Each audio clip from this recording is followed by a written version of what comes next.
This is going to be a video tutorial on how to enable or disable dark mode on the Discord app using an iOS device. I will be using an iPhone for this. Let me jump over to my iPhone here.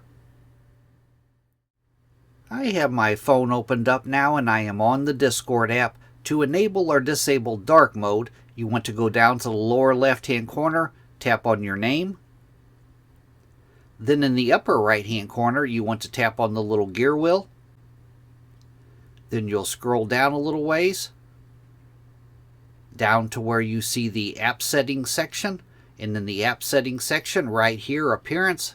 As you can see, I'm currently in light mode. I'm going to tap on appearance. And then at the very top, it says theme. You want to tap on theme. And then at the very bottom down here, you have different choices to make: midnight, dark. You could scroll through these. If I wanted midnight, I would go to midnight. If I wanted light mode, I'll go over to light mode. That is how to enable or disable dark mode on the Discord app using an iPhone. Thanks for watching.